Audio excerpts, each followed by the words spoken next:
작품 설명을 좀 해줘. 이게 다 학원에서 한 거지? 근데 약간 그 시작 미술학원 처음 다닐 때 이제 저런 보물이들부터 있었는데. 그러니까 이게 다 거즈로 한 거잖아. 거즈로. 그치. 거즈로 한 이유가 나 옛날에 MIT 포트폴리오 만들 때 여기 있다. 이게 나 진짜 오래된 MIT 포트폴리오인데 보여줘. 포트폴리오를 만들어야 되는데 이제 미술을 하거나 뭐 그런 게 작품이 없으니까 미술학원을 다니면서 포트폴리오를 준비를 했는데 내가 내세울 수 있는 게 이제 다른 배경을 가졌다라는 거라서 거기에 이제 리는 해야 됐던 거지. 그러니까 의사로서 만든 포트폴리오가 컨셉이었던 거지. 그래서 이제 그 건축가에 지원을 했으니까 건축가에 대한 망상을 가진 정신적으로 문제가 있는 환자 케이스처럼 해가지고 근데 이제 오진이었다. 약간 이런 컨셉 그게 건축가 포트폴리오예요? 건축가 지원할 때. 오. 그래서 misdiagnosed architect delusion. 그러니까 건축가 망상을 가졌는데 이제 의사라고. 그래서 이제 재밌다. 시작이 보면은 케이스 리포트. 환자 약간 사례 리포트에서. 너는 진료하면서 이걸 어떻게 다 준비했어? 이거 인턴 끝나고 홍대 대학원 다니면서 준비했어. 그러니까 너 의대를 다니면서 또 홍대 대학원도 다녔었어? 의대를 졸업하고 인턴 끝나고 디자인을 하겠다고 이제 홍대 대학원에 들어가서 디자인 경영학과 들어가서 있으면서 건축이 좀 더 잘 맞는 것 같아서 건축 유학을 준비하면서 그러니까 홍대 대학원을 다니면서 미술학원 다니면서 이제 건축 유학을 준비한 거지. 아니 도대체 학위가 몇 개야? 중퇴가 두 개.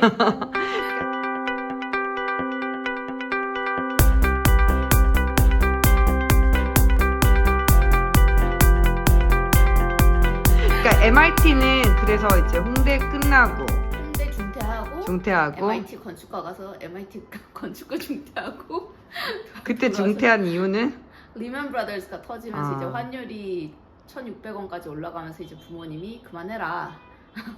아니 근데 진짜 오빠 말이 맞네. 네가 약간 피터팬이다 진짜.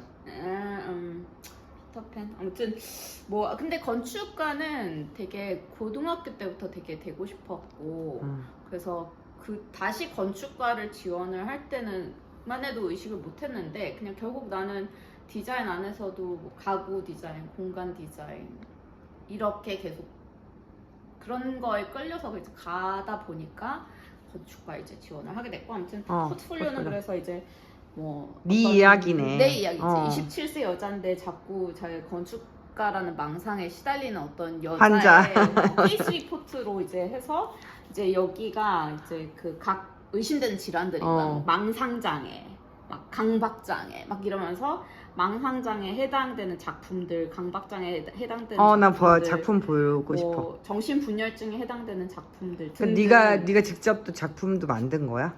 근데 이제 좀 작품이라고 하기엔 너무 좀 부끄러운 그냥 미술학원에서 하는 것들인데 이제 뭐 예를 들어 내가 좋아하는 이때도 붕대를 썼네.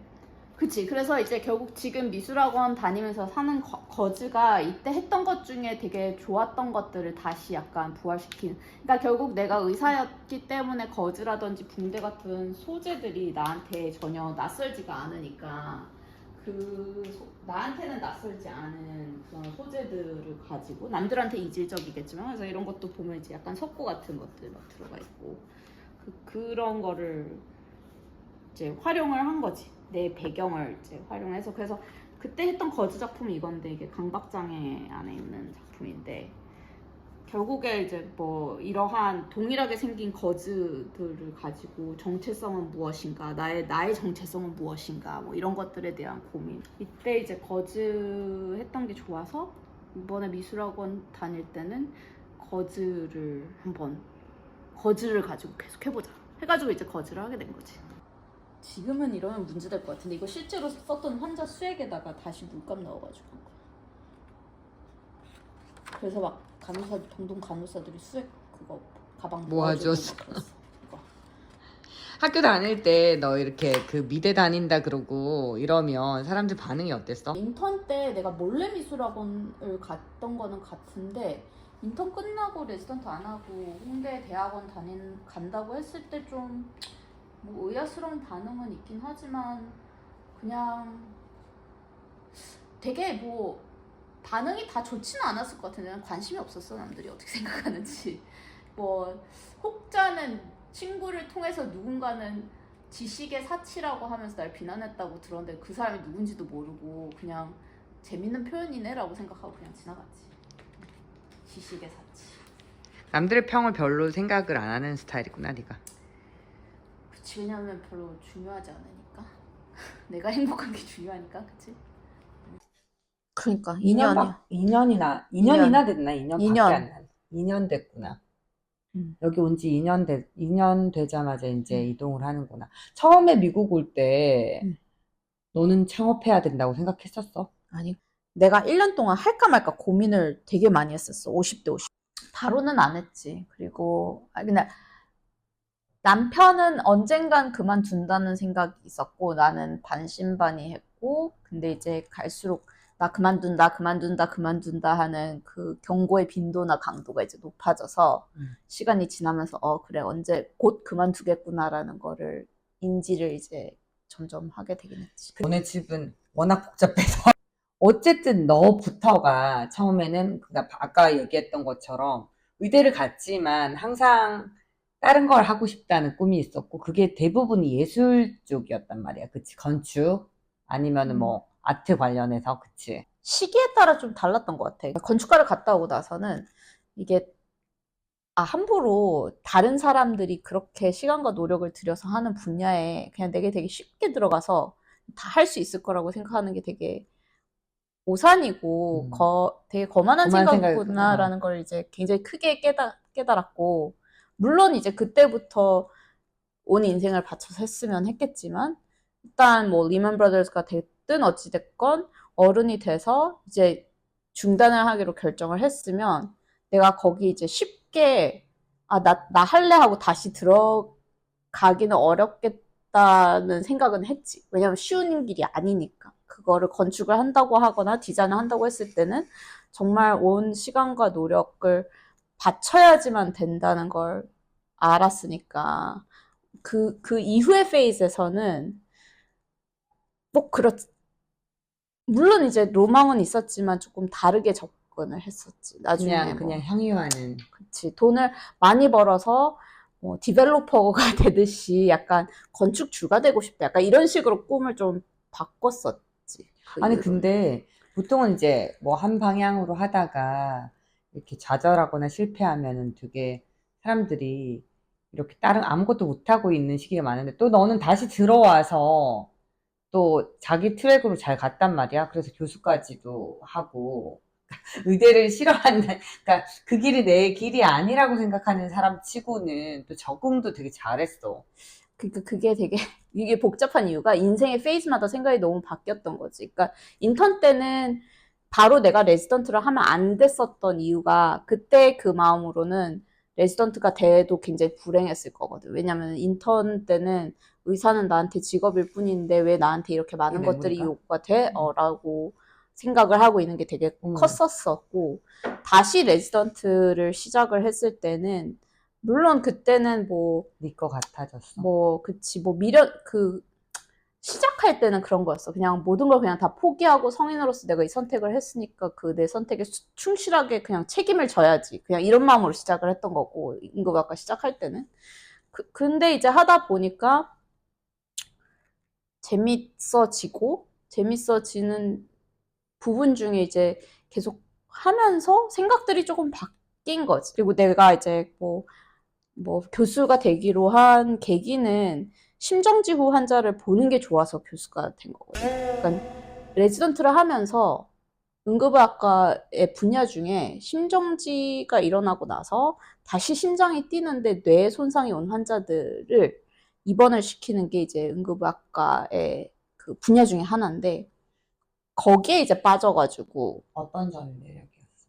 그 응급의학과 응급학과는 원래 응급실에서만 일을 하는데 이 심정지후 환자를 보는 일은 중환자의학과랑 조금 더 가까운 일이거든. 그러니까 응급실에 심정지 환자가 들어오면 심폐소생술을 하는 건 응급실에서 하는 일이고, 그러다가 심장이 다시 뛰기 시작하면 그때부터 중환자실로 입원을 해야 되는 환자가 되는데, 그 이제 연속선상에서 이제 쭉 응급학과 의사가 보면서 심정지 후에 중환자 치료를 하는 건데,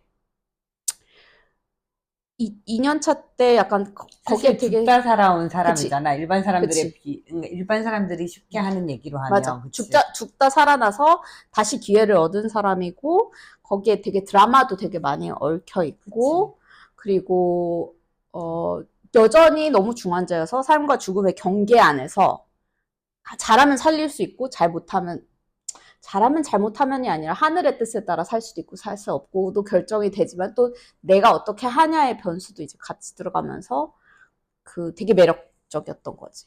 매력에 빠지게 됐던 거는 이런 거였어. 되게 풀기 되게 복잡한 문제를 내가 잘 풀 수 있을 것 같은 느낌. 막 뭐 되게 크게 의미를 부여해서 막 사람을 살렸고 걸어서 나갔고 티다. 이거가 아니고 그냥 되게 어려운 난제를 내가 조금 그래도 남들보다 조금 더 잘 풀 수 있을 것 같은 그런 느낌? 그거에 대한 연구를 하고 싶었고, 그래서 이제 교수가 된 거지, 교수가 되고 싶었던 적은 없어. 그러다가 교수를 하면서 고깃집 창업도 했단 말이야. 그치? 삼겹살집. 뭐, 사실 이런 로망은 누구나 다 있는데, 너무 나이 들어서 이게 회복 불가능할 때 이런 거를 하지 말고, 너무 데스퍼레이트 할 때 하면, 그치? 젊었을 때 빨리 해보고 그 경험을 빨리 쌓자라는 니즈가 제일 컸던 것 같아. 정리하게 된 계기는? 돈을 못 벌어서. 근데 어쨌든 본인들한테는 되게 남은 게 많았을 거 아니야. 그래서 이제 남편이랑 나랑 MBA 이제 등록금 낸 거랑 비슷하다고 이야기를 하고, MBA 등록금을 낸 것과 같은 경험인 이유가 정말 몸소 이제 느꼈기 때문이고, 사실 나 혼자 그 경험을 했으면 덜 배웠을지 모르겠는데, 남편이 이제 후형적으로 이러이러한 일이 일어났다라는 거를 분석을 해서 알려줬기 때문에. 오빠는 분석하는 타입이고. 그러니까 많은 사람들이 이제 예를 들어 고깃집을 하고 돈을 못 벌어서 접었어 하면은 사실 거기서 대부분의 이제 생각이 끝났는데, 남편이 이제 그거를 분석을 했기 때문에 왜 실패했는지. 그래서 이제 만약에 다음에 창업을 했을 때는 이런 건 좋다, 이런 건 나쁘다라는 거에 대해서 조금 나도 확실하게 인식을 하고 배웠었지. 두 부부가 참 티키타카가 잘 맞는다, 그치? 근데 그래도 교수하면서도 어쨌든 그 학문에 대해서도 관심이 많았고 그랬던 네가 어쨌든 남편 따라서 미국을 왔단 말이야. 그때 올 때만 해도 완전히 그만둬야 된다는 생각은 안 한 거잖아. 돌아갈 수 있다고 생각한 거잖아. 아니야, 내가 교수를 그만둔 게 먼저였고, 아예 교수를 그만두고 온 거구나. 먼저였고, 교수를 그만두고 나서 이제 성균관대 디지털 헬스학과를 다니고 있었고, 원래 박사하기 시작했던 그렇게 거는 재밌었던 걸 왜 그만두셨어? 그또 이야기가 많은데 크게 세 가지 이유가 있어요.